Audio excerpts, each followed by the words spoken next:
Hey, Coach. How are you? Good. How you doing, man? Is tonight's game a particular test mentally, coming off the long trip? I mean, these guys are a tremendous team. Yeah, I mean, regardless of that, I think it is I think the next game's always a test, regardless of who you're playing and what your situation is. And so, like you said, they're healthy, a little bit of a different team than the last time we played them. So they present a big challenge for us. Joe, Jaylen, update? He's in. Joe, how is Kristaps progressing, and do you kind of have a timeline on it now? Is he close to being back at this point? Yeah, he's progressing pretty well. He was on the court today earlier, just working out with the guys. So don't have an official timeline, but he's getting better and better.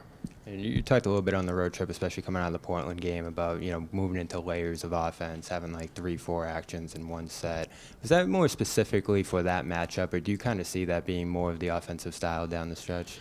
I think it's been at our best we get to that, in different ways. And so I think it's just recognizing how teams are guarding us and knowing that we can get, more times than not a really good shot, but we could get a really, really good one, at a different time. And so I think it's just kind of recognizing how the defense is playing us, and can we just break down the layers depending upon if it's switching, if it's the big is up, and just kind of that. So it's just continuing to work our execution reads and just not settle for the first read every time.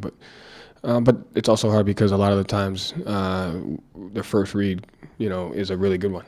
And so we just got to have the discipline to be able to do both of those things. Officials are calling less defensive fouls around the league lately. How much does that add to the challenge of being the smarter team and not letting an opponent muck up the game?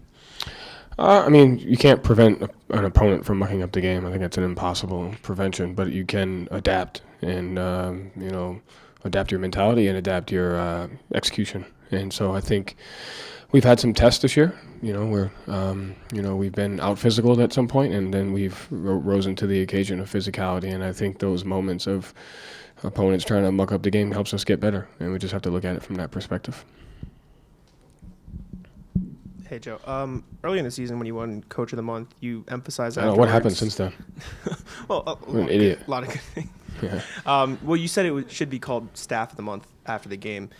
Fans know you, they know Sam, they know the big names, Charles Lee, but guys like DJ working with Tillman before the game, or Buckner, like, what do those guys bring to the table that fans don't really get to appreciate?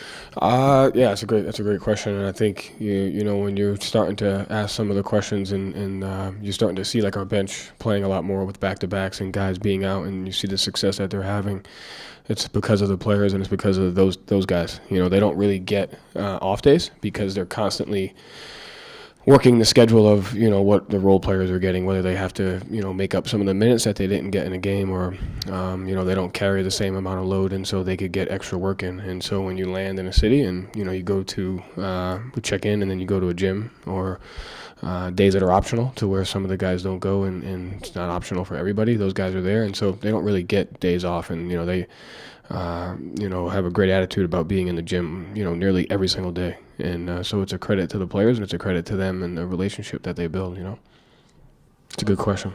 John and then Gary. Joe, just an update on Kristaps. Is this just a case of being super cautious with him, or is this something that you expect to kind of have him sitting out for a little while longer?